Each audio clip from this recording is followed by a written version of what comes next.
Okay, so I assume that neither of you have read The Logic of Essence, because that would be good. It would prove a point that I'm trying to make here. I want to read this to show people that you can begin almost anywhere with Hegel, and so long as you know how to read it, like, things make sense.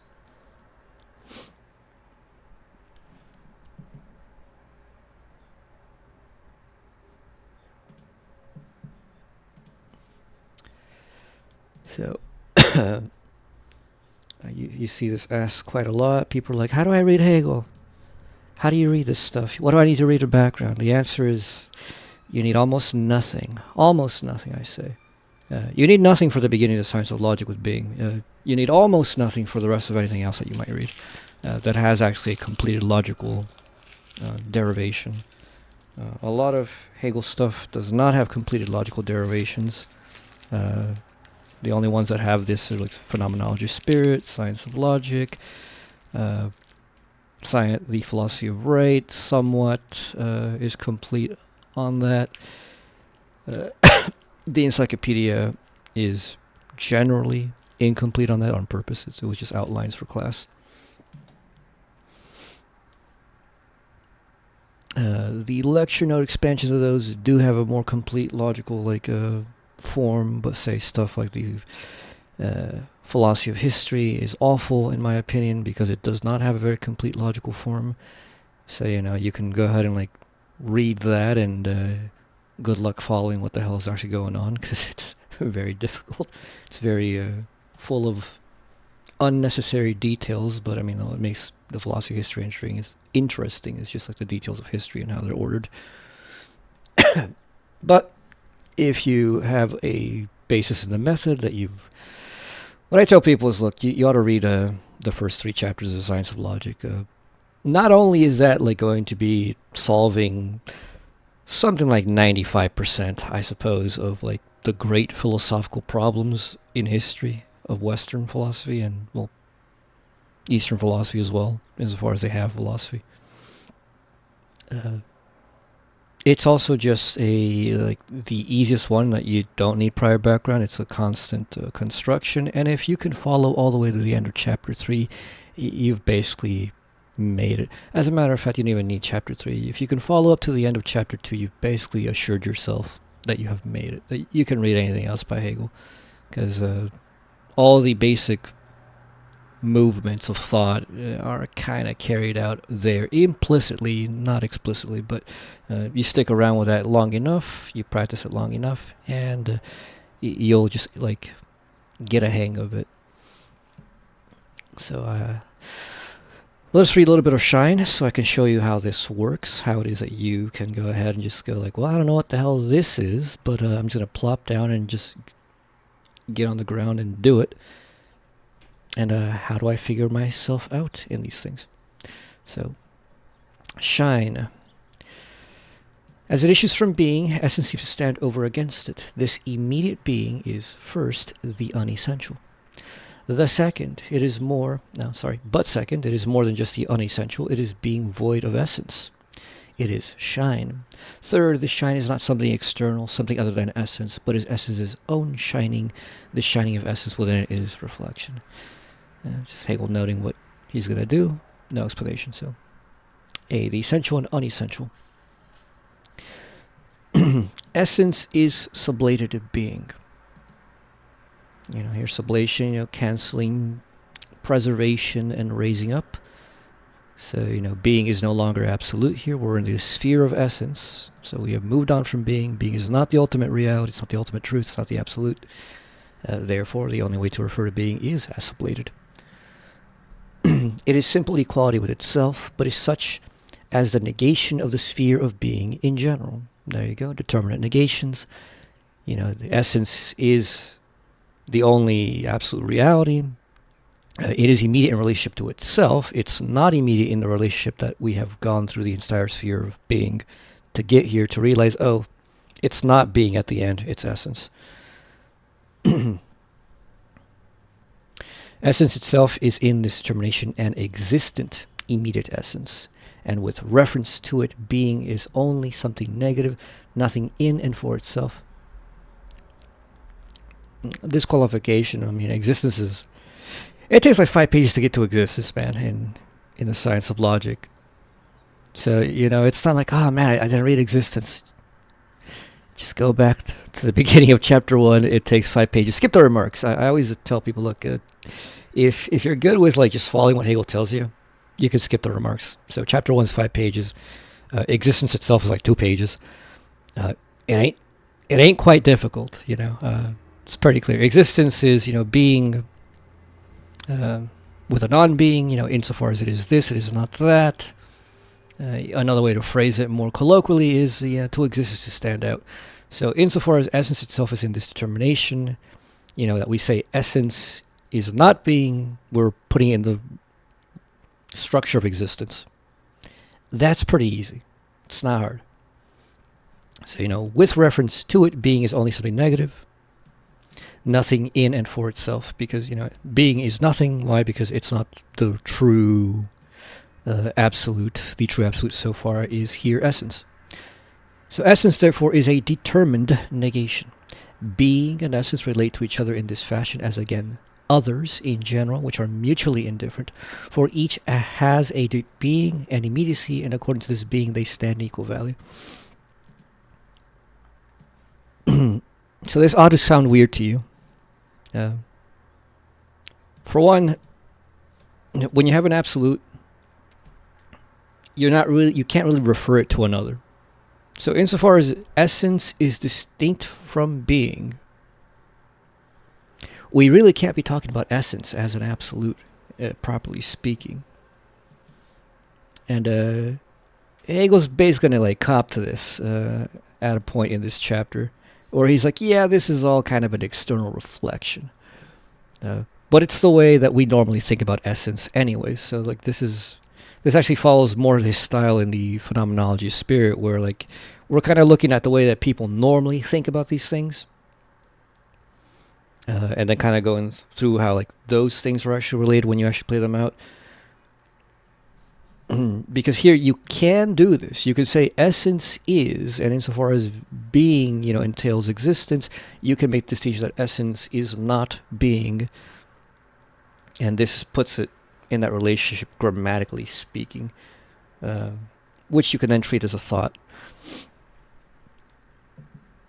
Hello, welcome to everybody else here. If you have any questions or remarks, you can go ahead and type on the side chat here. Or you can speak. I am recording this, so if you don't want yourself to be heard by the world, you can go ahead and just type on the side chat.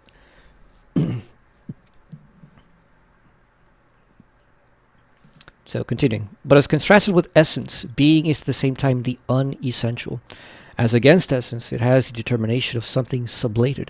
And insofar as it thus relates to essence as an other only in general, essence itself is not essence proper, but is just another existence, the essential. Okay, there he goes. He's copped it out. This is not really talking about essence as the absolute. We're kind of taking a step back into the structures of being. And this is kind of a reductio ad absurdum of why you should not think of essence in the way that you think of being.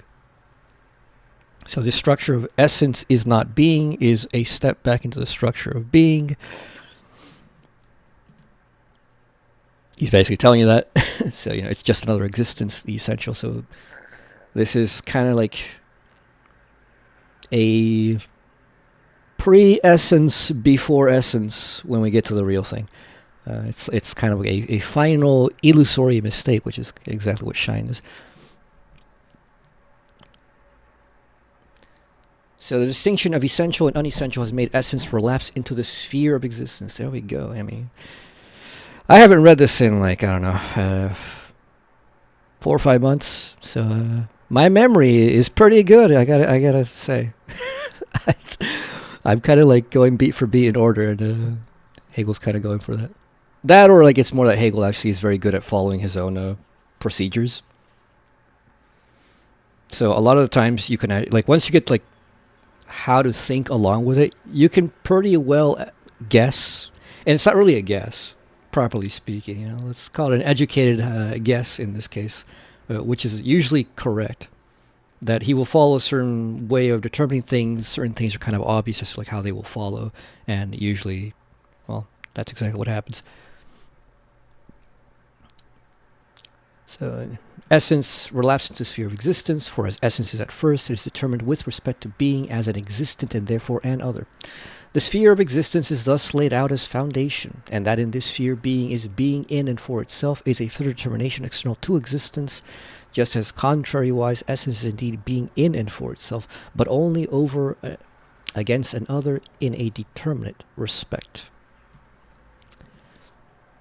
So suppose you didn't go and read chapter 3, which is being for itself in the sphere of being, and you're like, well, what is this being in and for itself talking about? How do I make sense of that? Well, you can just ignore it. You don't have to understand it. Because it's not exactly relevant.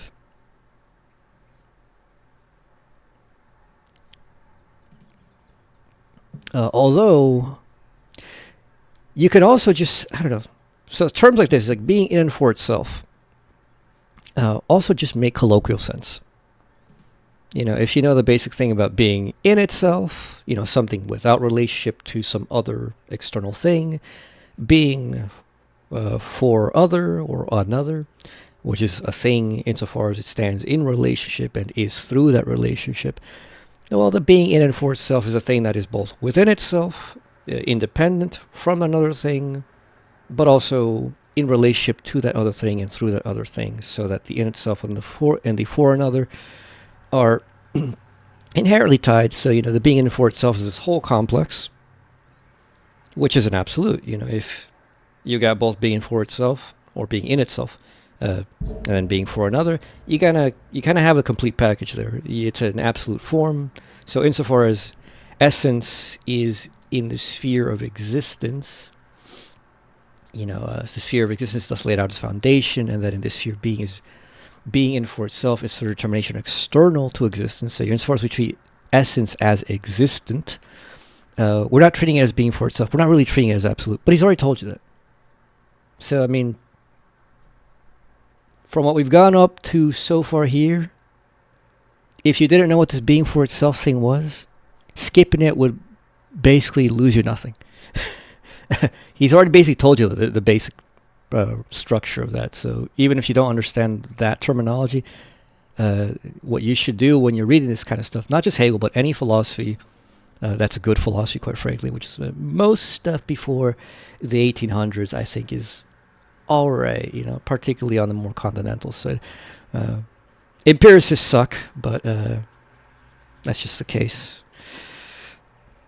But with them, usually you can do this. You can just go ahead and say, well, this doesn't exactly make sense to me. You can either try to make sense of it colloquially, which is not too bad, or you can just go ahead and skip it until they finally like really explicitly explain it. And you should not do too badly. You can tell when certain things are required, and you know somebody keeps bringing up a term, and you're like, "What is this term?" And either if in the way that they're using it, it's not clear, and they kind of like they also like particularly with like empiricists, for example, they make it pretty clear. You ought to somewhere this was defined, and they're just taking it for granted that you know what the hell they're talking about. Well, one in this book, somewhere this was defined, and he's taking it for granted that you know what he's talking about. But in case you skipped it, you can also just already make sense of it and move on. But, you know, repeating myself at the point. So, consequently, inasmuch as essential and unessential aspects are distinguished in an existence from each other, this distinguishing is an external positing, a taking apart that leaves the existence itself untouched. It is a separation which falls on the side of a third and leaves undetermined what belongs to the essential and what belongs to the unessential. It is dependent on some external standpoint or consideration, and the same content can therefore sometimes be considered as essential, sometimes unessential. Formal external dialectics. So insofar as these are merely existential, the essential and unessential are distinguishing existence from each other. This distinguishing is an external positing. So, since we're not talking yet about essence in the absolute form, but we're talking about essence in a prior form of existence, in existence, what is something and what is other, this or that, they swap around all the time. Like that's just like the way the dialectic works. So this essential and unessential thing on that level makes no actual like difference, which is why he says, look, it's up to us to pick out this is the essential, this is the unessential. The categories can then be swapped because depending on how you phrase the conditionals, like it can work out that way. Like for example, let's put in the form of essence. Insofar as essence is only because we make a distinction between like the appearance and the essence. Essence is conditioned by the appearance. Therefore, what is actually essential, what is undergirding the entire structure of essence to begin with, is appearance. Therefore, what is essential is actually appearance itself. Likewise, obviously, in the normal way that we speak, appearance is not the essential. Appearance is that which is non-essential, because the essence is what underlies it. Without the essence, there is no appearance. The conditional reverses, and you can just say it both ways, and it works. So that's not a too difficult point. So on closer consideration, essence becomes something only essential as contrasted with an unessential because essence is only taken is as sublated being or existence. In this fashion, essence is only the first negation, or the negation, which is determinateness, through which being becomes only existence or existence only and other. But essence is the absolute negativity of being. It is being itself, but not being determined only as an other. It is being rather that has sublated itself both as immediate being and as immediate negation, as a negation which is affected by an otherness. Being or existence, therefore, does not persist except as what essence is, and the immediate which still differs from essence is not just an unessential existence, but an immediate which is null in and for itself. It only is a non-essence shine. So this first couple pages is basically a reductio ad absurdum of the common way in which we deal with essence. I think that's pretty clear. Anybody here have any doubts about that?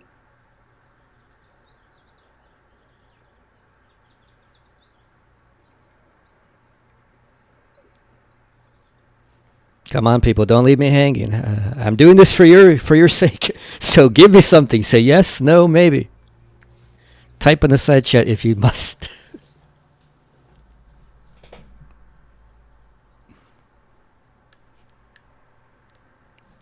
Anybody? All right, I'm going to start picking out names. Brody, makes sense? Yes, no?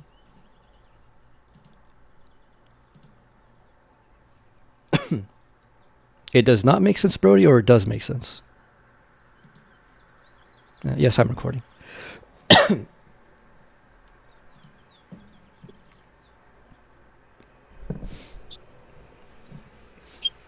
All right.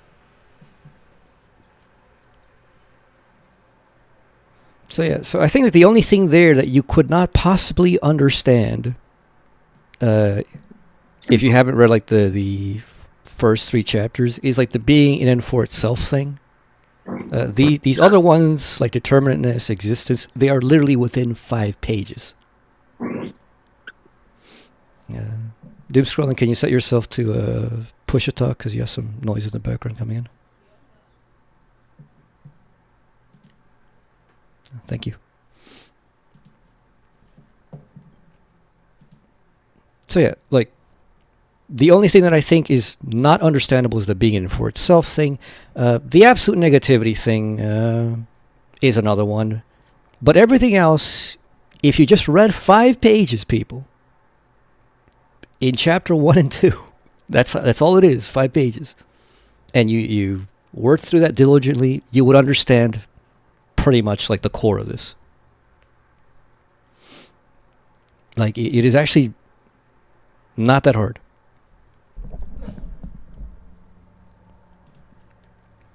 For a lot of these things, you don't even need to know the technical terms. You just need to know the colloquial sense of this. Matrix of Reading, Science of Logic, Essence, Shine. But since I'm here, I'll give you some explanation. So, when he says essence is the absolute negativity, well, let's go to the last paragraph here. So in this fashion, essence is only the first negation, or the negation which is determinedness, through which being becomes only existence, or existence only another. So insofar as we treat the essential versus non-essential as on equal footing, where like this is just not that, we are dealing only with the first level of negation, which is, well, determinedness. And determinedness is literally just, colloquially you can say this, determinedness is just, this is not that. Why is this? Well, it's because it's not that. Why is it that? Well, because it's not this. It's that straightforward. So that's the first negation. But he says, essence is the absolute negativity. So absolute, every time you see absolute, it's a self-reference and it's a doubling. If negativity is absolute, what does that mean? That means that you have negation of negation, double negation, which is a self-operation, negation upon itself. In the structure of existence, for example, we have the absolute negativity appear with something. Why? Because it is the first negation of negation, because you have reality, which is the negation of, well, negation, and you have negation, which is the negation of reality. So you view them in the structure of negation, both of them. Something is determined, well, has a determination of reality, which is one negation, and negation, which is another negation.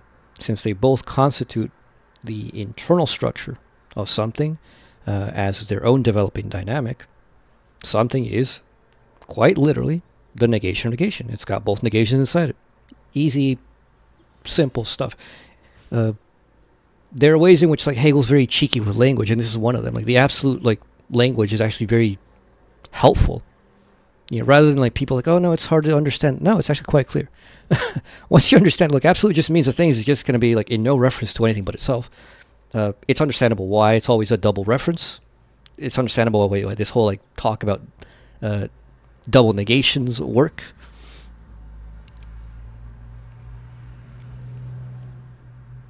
So let's see. It is being rather that has sublated itself both as immediate being and as immediate negation. So when you've gone through the entire doctrine of being, you've gone way past double negation like quite a few times. At least somewhere like I think like 40 major concepts, if not more. No, it's definitely more than 40 major concepts.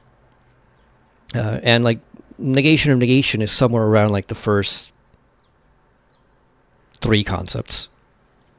So, you know, you get this pretty early on. It should not be a mystery. And in case you're like, well, you know, I really want to understand this. Well, go back and read like the first 10 pages of being. You know, chapter 1 of being, if you skip the remarks, 5 pages. And up to something in chapter 2, if you skip the remarks, is about 5 pages more, maximum.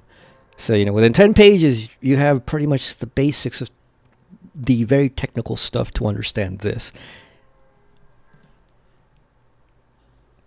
So since like, you know, in being you've already like sublated both negations many, many times, obviously at the point at where you're essence, you cannot be treating essence as a simple like first negation. It's just not going to happen.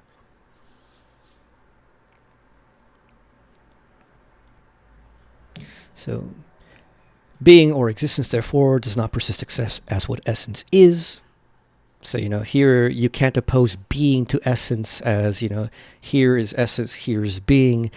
Being is within essence and is part of essence. So you can't oppose them in that way. You can't make them existence to each other. And the immediate, which still differs from essence, is not just an unessential existence, but an immediate, which is null in and for itself. The immediate, which is null in and for itself, is being. Okay. Let me reread that. So, being or existence, therefore, does not persist except as what essence is. Now, we already explained that. And the immediate, which still differs from essence, is not just any unessential existence, but an immediate, which is null in and for itself. It only is as a non-essence shine. So, insofar as being has turned out to just be essence, the way to refer to being is no longer as being. Because what actually is essence. So whatever like you're going to refer to as being is going to be referring to being as what is clearly not. Not that it's here and it's not essence, or rather it's over there and here as essence. They can't be separated that way. So insofar as being is the immediate, which is what it refers to in the doctrine of being. Here it is the immediate, but in a different sense. Here is the immediate as non-being, but non-being that is sublated. Null in and for itself. It is only insofar as it is within essence, and its own being is that like self. What did you say? The passing over into essence would be it. The moment you have a shine or an appearance, the very knowledge that it is an appearance or a shine immediately shifts you away from like, oh, this is not an actual being at all. We must dive into the essence. We must move forward past that. Which is exactly what you do, cognitively speaking, when you understand any of that, right? Somebody tells you, like, look, that thing that you're looking over there, that's just an appearance. Immediately you ponder, okay, what is it really? Because it's understood that in an appearance, colloquially speaking, and then like also in the science of logic, an appearance isn't ultimately real. So what you want to get, like, oh, well, I don't want just the appearance. Appearances are worth nothing. Like, doesn't matter if something looks like it's, a real cake or whatever. If it ends up being, some very artistically rendered like foam or whatever, you're not going to eat it because, insofar as a cake is a cake, it's food. So the mere appearance is nothing. It's a null in and for itself.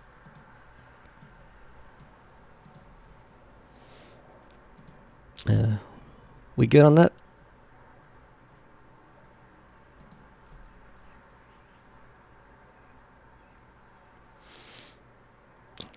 All right, so shine. 1. Being is shine.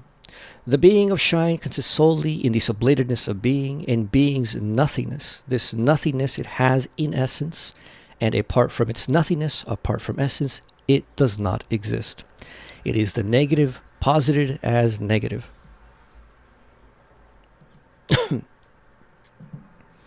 So again, like, just think about appearances. Shine here is yes, it is odd in English. They chose to translate it as shine, not as appearance, which normally that is the common word that it would be translated in. Shine, it just technically works with the language that comes after this about reflection, and that's like how it works in German. So there's some kind of wordplay going on that just makes it easier to track this in that way. But if you don't like shine, just think appearance. Same thing. This is the Cambridge translation.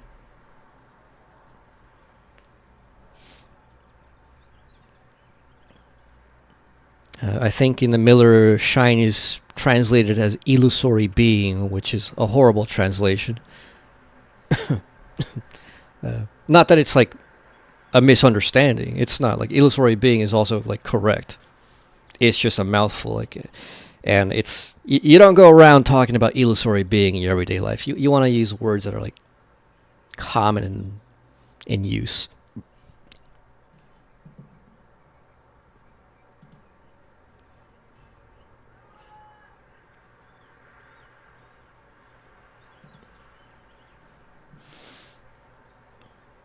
So right. So we already know shine is just simply the sublated non-being of being within essence.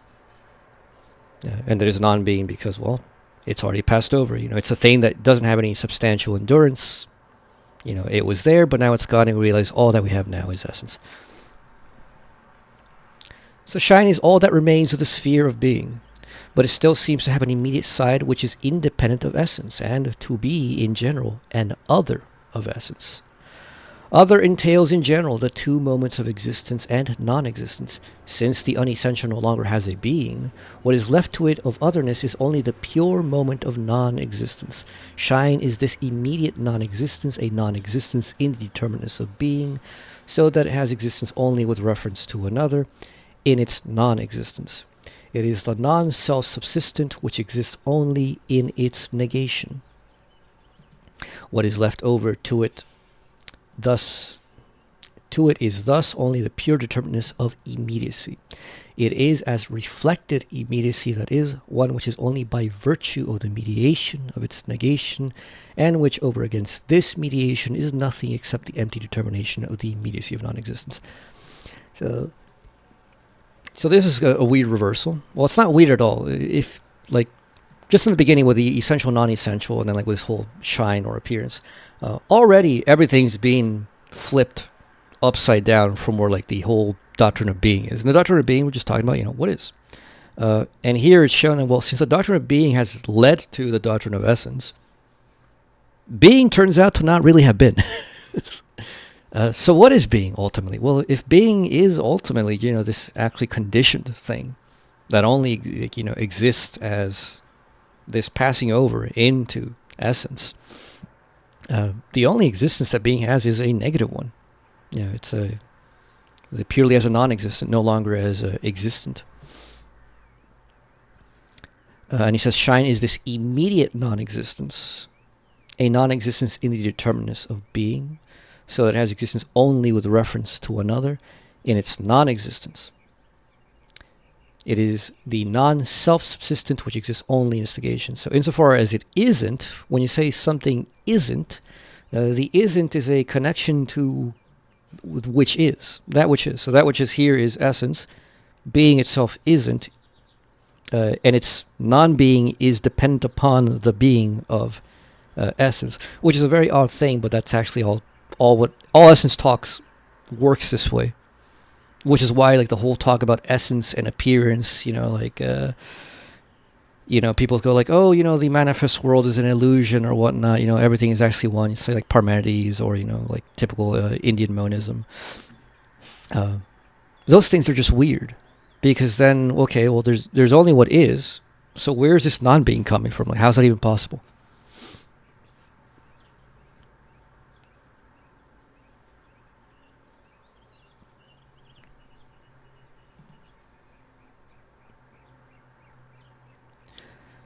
So what is left over to it is thus only the pure determinateness of immediacy. It is a reflected here, like, take it quite literal.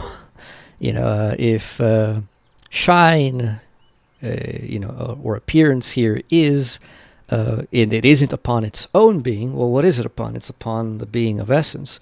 And shine is somehow reflecting from essence. But since shine... And the word reflection is proper because shine is nothing but the shine of essence, since essence is what is. In order for shine to not be, it has to be coming through the very being of essence itself.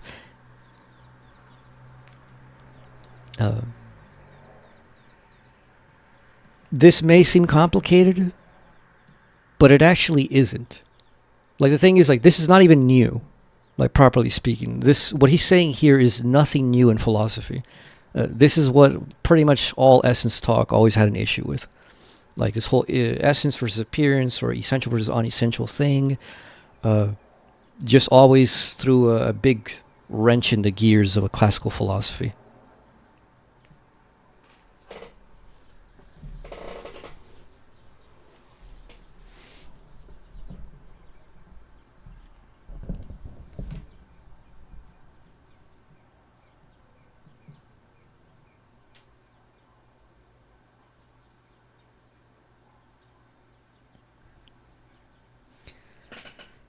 Somebody asks, so shine opposite to essence or essence shines through? One of those strange contradictions I can't parse yet. Both. Both and neither. Actually, he gets into it like the next few paragraphs. Because, he says, like, look, like, shine is all that remains of sphere of being, but it still seems to have an immediate side which is independent of essence and to be in general and other to essence. Now he says this in the moment that, like, when we consider shine as such, we're trying to not consider it as immediately proceeding from essence. We're trying to get rid of this. Well, we're saying that, no, this is shine here and there's essence over there. So it seems to have an immediate side. But he says, since the unessential no longer has a being, what is left to it of its otherness is only the pure moment of non-existence. But a non-existence is a relational one.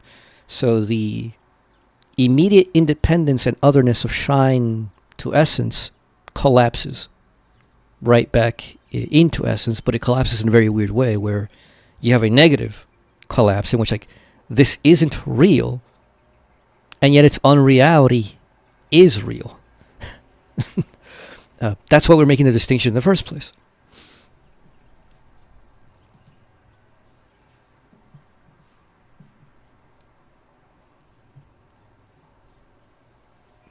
So shine, the phenomenon of skepticism and also the appearance of idealism, is thus this immediacy which is not a something nor a thing. In general, not an indifferent being that would exist apart from its determinants and in connection with the subject. Skepticism did not permit itself to say it is, and the more recent idealism did not permit itself to regard cognitions as a knowledge of the thing in itself. The shine of the former was supposed to absolutely not have the foundation of a being. The thing in itself was not supposed to enter into these cognitions. But at the same time, skepticism allowed a manifold determinations for its shine, or rather the latter turned out to have the full richness of the world for its content. Likewise, for the appearance of idealism, it encompassed the full range of these manifold determinacies. So, the shine of skepticism and the appearance of idealism do immediately have a manifold determination. This content, therefore, might well have no being as foundation, no thing or thing in itself. For itself, it remains as it is. It is simply transposed from being into shine, so that the latter has within itself those manifold determinacies that exist immediately, each and other to the other. The shine is thus itself something immediately determined. It can have this or that content, but whatever content it has not posited it, but possesses it immediately. Idealism, whether Leibnizian, Kantian, Fichtian, or in any other form, has not gone further than skepticism in this. It has not advanced beyond being as determinateness. Skepticism lets the content of its shine to be given to it. The shine exists for it immediately, whatever content it might have. The Leibnizian monad develops its representations from itself, but is not their generating and controlling force. They rise up in it as a froth, indifferent, immediately present to each other and to the monad as well. Likewise, Kant's appearance is a given content of perception that presupposes affections, determinations of the subject, which are immediate to each other and to the subject. As for the infinite obstacle of Fichte's idealism, it might well be that it has no thing in itself for foundation, so that it becomes a determinateness purely within the I. But this determinateness that the I makes its own, sublating its externality, is to the I at the same time an immediate determinateness, a limitation of the I, which the latter may transcend, but which contains a side of indifference, and on account of this indifference, although internal to the I, it entails an immediate non-being of it. So, I mean, that's just a very long-winded way of just saying, look, this issue of essence has been a problem up to the very recent day, both of Hegel's day, and if you read any philosophy after Hegel, it persists exactly in the same way as a problem for everybody else. That they want to say, look, all these relative things over, that we see in the world as it appears to us, every condition that we have for how things like come together as a world in consciousness. They're not the reality itself. Reality can be utterly different. We don't know exactly how it is in itself, blah, blah, blah. And the moment you do that, the moment you say, look, they're only positive beings, say, for example, Spinoza. Spinoza said, look, determination is negation, but there is no negation in God. Then how are we here? How is the manifest world, differentiated in the senses? How is it differentiated in thoughts? What's going on there? And the answer, like Hegel says, well, look, they say this. They go ahead and make the essential distinction between the unessential and essential. But then they forget to connect them. They treat the unessential as if it was its own thing. And they just take what it is immediately, that there are differences. And they forget about like how do you explain why these differences even arise from the essence itself. That the essence is supposed to be the reality. So if we're going to explain anything, we have to explain it through the essence ultimately.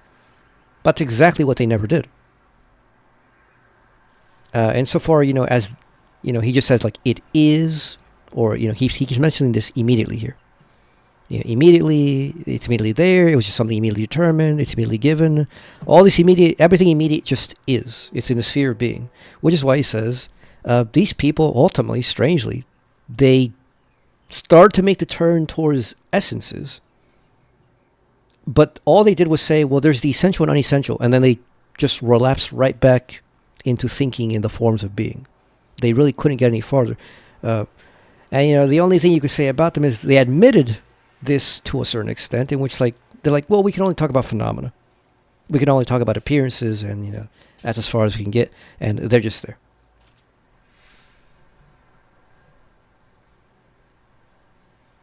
So pretty simple, I think. Pretty straightforward.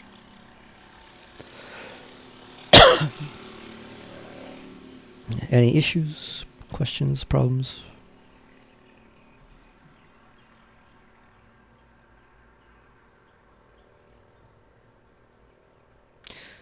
Yes, no, somebody?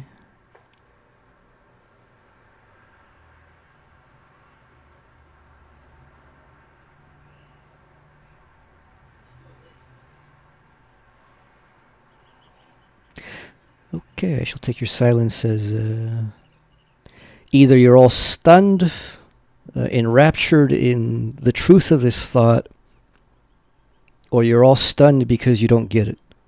Somebody tell me which one is it. You got to give me something, people. I'm trying to explain something here. Yeah, that's fine if you just joined. But for those of you who have been here for more than 10 minutes, please respond something. Tell me you get it or you don't get it. You have some problems, confused, whatever.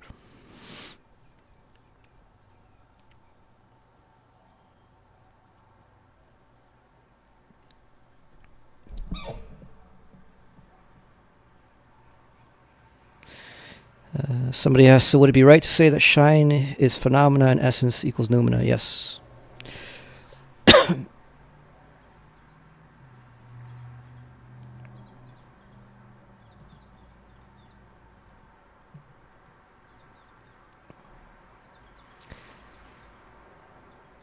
So, right. 2. Shine thus contains an immediate presupposition, an independent side vis-a-vis essence. But the task, inasmuch as this shine is distinct from essence, is not to demonstrate that it sublates itself and returns into essence, for being has returned into essence in its totality. Shine is the null as such. The task is to demonstrate that the determinations which distinguish it from essence are the determinations of essence itself. Further, that this determinants of essence, which shine is oblated in essence itself. So historically, like what he's saying here is just clear. Nobody ever thought there was some kind of problem like, how do we prove that appearances are actually grounded in essence? That's exactly what it is to be an appearance.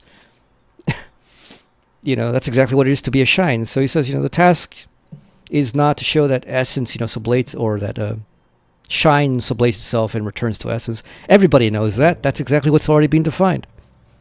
The task is to show that essence somehow produces shine, because essence is supposed to be the real thing here.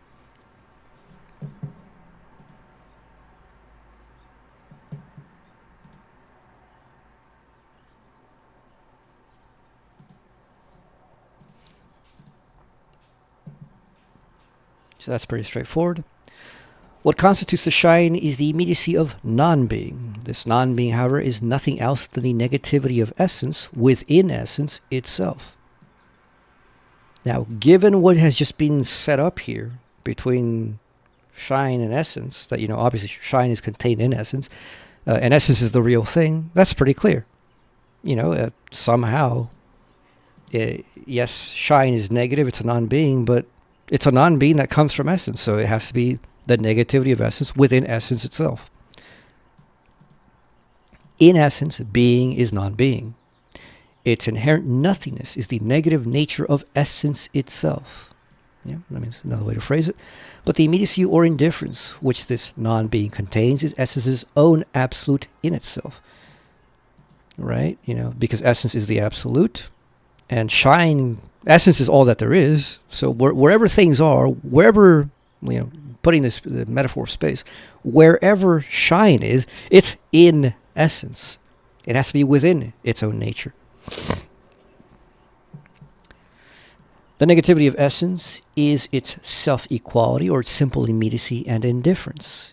Insofar as there's shine, can shine really be different from essence, given that it is in the nature of essence? The answer is clearly no. If there's shine, it's the shine of essence. Essence is being essence through its shine. So it can't be different in that way. So essence would be self-equal in its shine. It would be indifferent. And it would be in immediate relationship to itself. Being has preserved itself in essence, inasmuch as this latter, in its infinite negativity, has this equality with itself. It is through this that essence is itself being. The immediacy that the determinateness has in shine against essence is thus none other than essence's own immediacy, though not the immediacy of an existent, but rather the absolutely mediated or reflective immediacy which is shine. Being, not as being, but only as the determinateness of being as against mediation, being as moment. So when we say essence is, the is can only be understood in the form of shine. The is cannot be understood as the form of existence or quantity or measure, all these other things. All those things are the forms of being which have already been sublated. They've been cancelled out as being absolute here. Their only relationship to essence as its being are as shine. These two moments, nothingness but as subsisting, and being but as moment, or again, negativity existing in itself and reflected immediacy. That language, reflective, it's wordplay.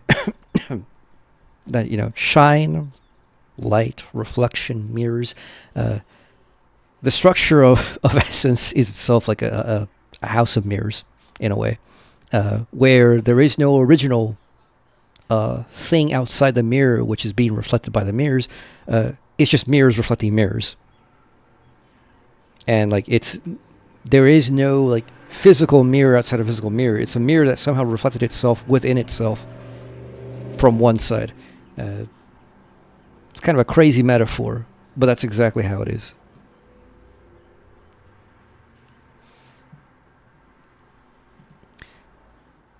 So let's see these two moments, nothingness but as subsisting. What is subsistence? Don't think about it too much. He hasn't even he actually never defines this. The substance is somewhere around, I think, in actuality, which is about 200 pages from here. So you're not supposed to know what this technically means yet. Just think about it in the regular way, colloquial sense. What is subsists is that which endures. And being, but as moment, and moment is, the fact that being already has passed. The whole sphere of being has passed away into essence. Or again, negativity existing in itself and reflected immediacy. What is the reflected immediacy here? That the immediacy is negative. That shine is a negative. It's just negation as such. But a negation requires something that is to negate. That's why it's reflected. Even though shine is immediate negative on its own, once you think through it, you're led to the positive being, which is the essence. That's why it's reflected. These two moments that are the moments of shine are thus the moments of essence itself. It is not that there is a shine of being in essence, or a shine of essence in being. The shine in the essence is not the shine of an other, but is rather shine as such, the shine of essence itself. But, given the basic structure of what was given from the very beginning here, it's pretty straightforward. Even if you're an analytic, you could understand this. This is just basic deductive consequences of what it is to have essence as the ultimate structure. The only new thing Hegel's really doing here is showing, wait a minute, this whole thing of shine, yes, it must be reducing to essence, but there's no reduction that collapses this to meaninglessness. There is a meaningfulness to shine. But it's not in opposition of one thing that's unessential to another thing that is essential. Rather, it's in a position of a kind of development, that whatever shine is, it is the shine of essence itself. And whatever essence is that which has a nature by which it shines, or, which necessarily comes to shine. That, whatever it is to be essential, what is to be in essence, is that which shines.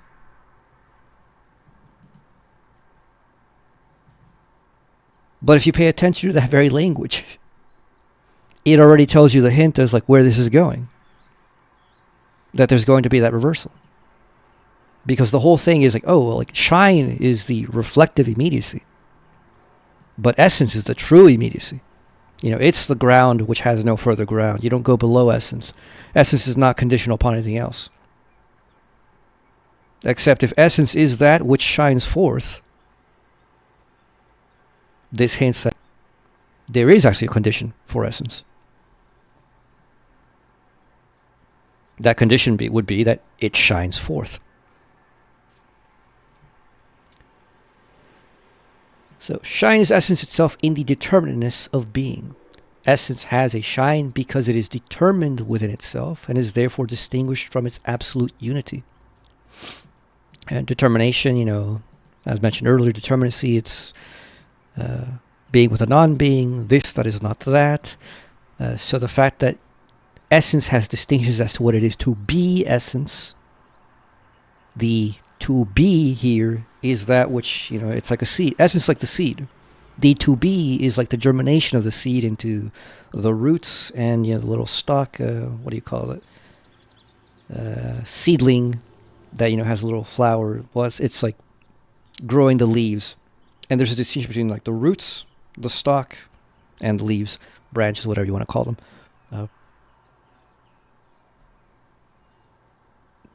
That structure is itself the determinacy of essence. That's what just the seed is. The seed is that which germinates and grows into those things.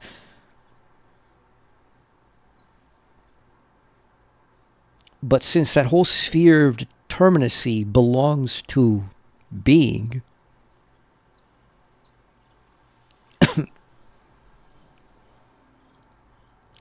let me read the sentence here so I can recatch my thought here. So shine is essence itself in the determinateness of being. Essence has a shine because it's determined within itself and is therefore distinguished from its absolute unity. Right, okay. So yes, so that in the image of a seed growing to the plant or whatever, that structure of determinacy, the roots, stalk, the leaves, flowers, fruit, whatever, the determination is the shine. Like to have any structure to essence is its appearing forth as essence, which is shine.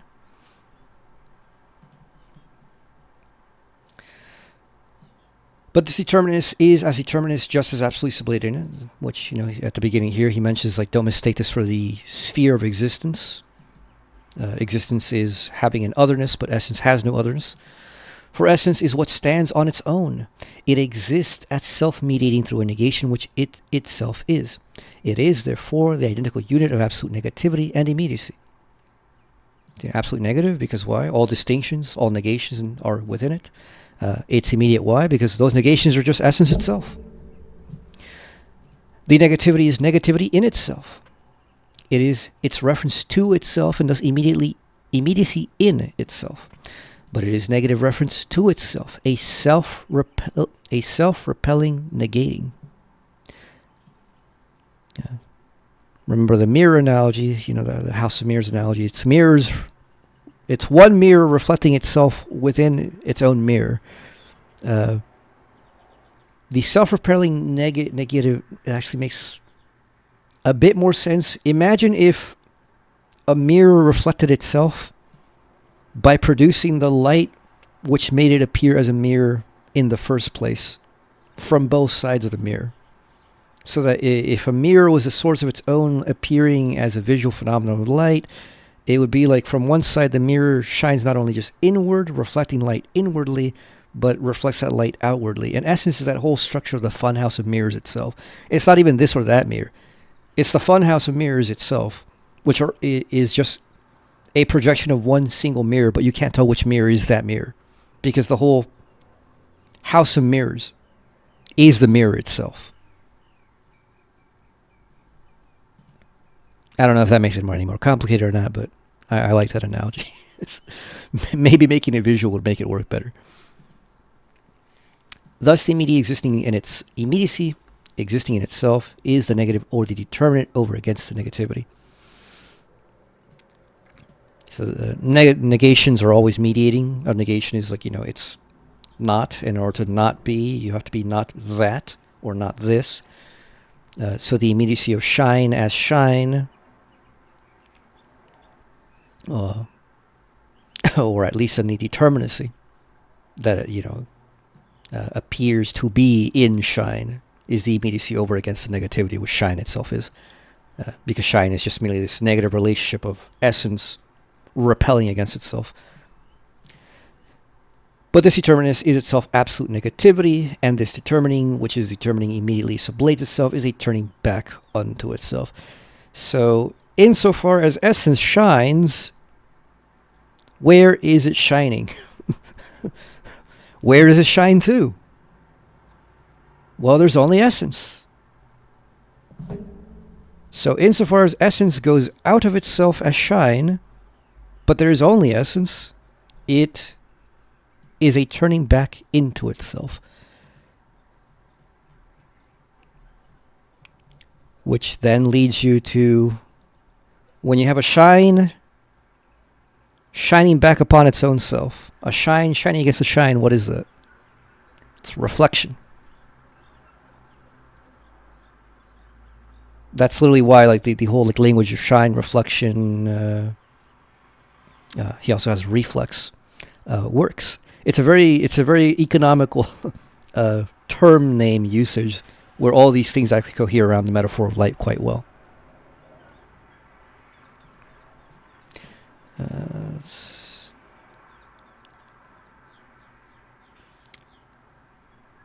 So let's see. What does it mean determinus is absolute negativity? Where does he mention that? Negativity is negativity itself, immediacy itself. Negative reference to itself, a separately negative. Thus, the immediacy existing in itself is a negative or the determinant over against the negativity. But the determinus is itself absolute negativity, and this determining. Alright, let me see. So,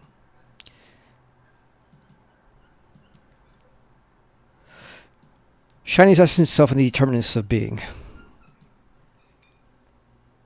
So, insofar as essence is, when we say the is of essence is shine. Essence has a shine because it is determined within itself and is therefore distinguished from its absolute unity. So, essence is supposed to be the one thing that there is, of which everything is just that thing. But insofar as there are distinctions, determinations of this, and as opposed to that within essence itself, that distinction, determinacy, is the shine. But this determinus is its determinus just as absolutely sublated in it, because the determinateness, the shine, is just what essence is. It's what it does. To be essential is to shine. So this determinateness is sublated, it's cancelled as an other, it's returned right back to essence. For essence is what stands on its own. It exists as self-mediating through a negation, which is it itself is. So insofar as there's a distinction between essence and shine, since shine is just the shining of essence, the negation is just a self-mediation, which is one and the same thing. So it is, therefore, the identical unit of absolute negativity and immediacy. It's absolutely negative. Why? Because essence is a negation of shine. Shine is a negation of essence.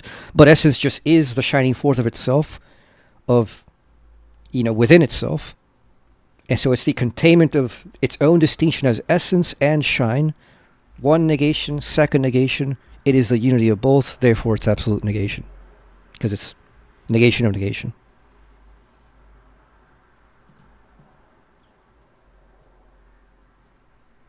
And like everything he says on the second half is just a repetition of this. The negativity is negativity in itself. It is reference to itself, and thus immediacy in itself. Why is it immediate? Because negation is relating to negation, which is just the same thing. There is no separation between negation and negation, therefore it's immediate.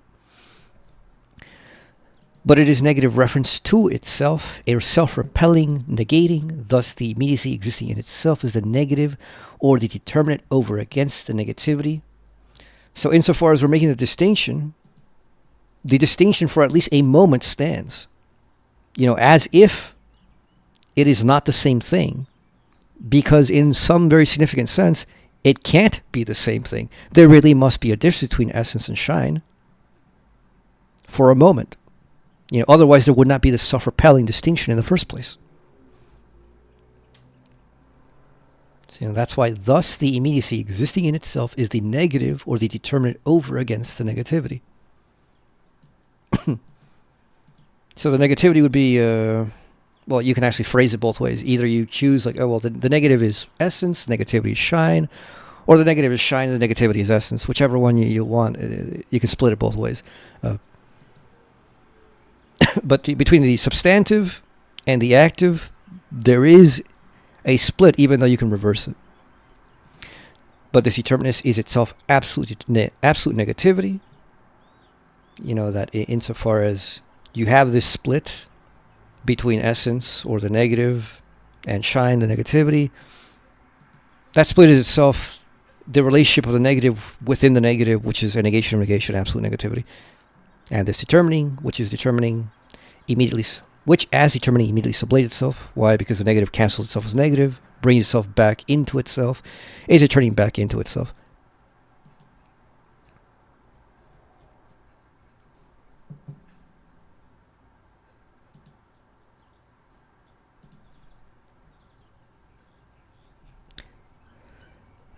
We have about a page and a half to get to reflection. All right. I think I've made my point if you've been here this entire time. If you haven't, well, I've recorded this so you can watch it again. My whole point with this is this shit makes sense with minimal knowledge. You can ignore a lot of this technical jargon that he uses and just pay attention to the stuff that's going on here and defined here, and you can follow along. It's not only not impossible, it's not hard. So if the question is, how do I read Hegel? How do I comprehend this stuff? This is how you do it. Just take exactly what he says. Even if you didn't read Being, for example, like I said, a lot of the stuff he mentions that's technical, it's within 10 pages in the Doctrine of Being. It's not hard for you to go back and read 10 pages of Hegel to get the basics, what is being, what is determinacy, what is existence, what is negation. All of that is within 10 pages of the beginning of the book. It's not demanding a lot. And then if you so wish, you can skip to essence and just start reading. And this does continue situating things in that way. The beginning of every section by Hegel is kind of easy that way. There will be times in which, here, I think the only thing that was probably not immediately intelligible is the being in and for itself mention. And even then, you can just think about it colloquially, and it's not difficult to pull up what that actually is in a basic half-true sense, which will allow you to use it. Or if you don't want to bother with that, you can just ignore it. Because all of this doesn't really rely on this in and for itself language. It relies very minimally on stuff. So long as you know the structure of shine, which is a very common structure. When he defines it at the beginning, and it's shine is just this non-being, as opposed to, essence. And you're yeah, that's exactly what we mean. We talk about appearances, we're talking about shine. We already know, in colloquial language, that's not the ultimate reality. That somehow that is deficient, or most regularly people say, that wasn't really true. That wasn't really real. The real thing is the essence, and everything is just grounded on essence. So even if you just have a colloquial understanding, you can start here and get going. And so long as you're just sticking to the structure given in the text, this stuff makes perfect sense. It's not Martian. It's not Chinese. It's basic English. It's just not hard.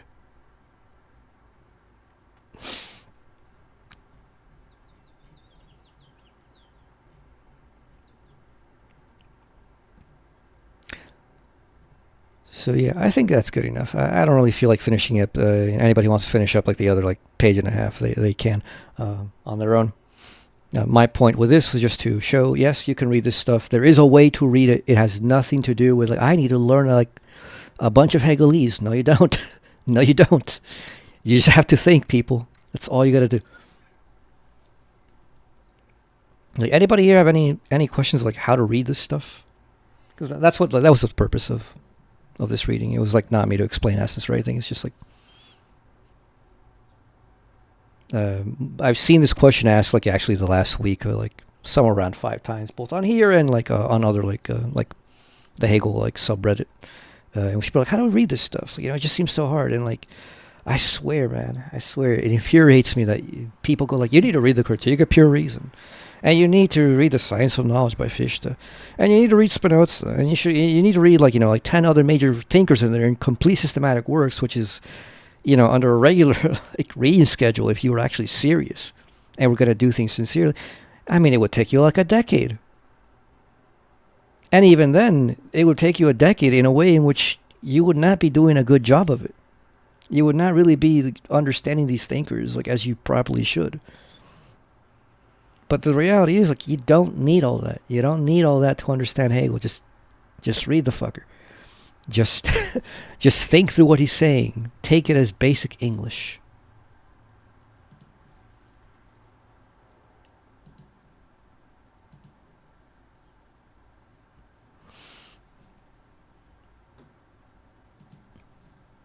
All right, that is that.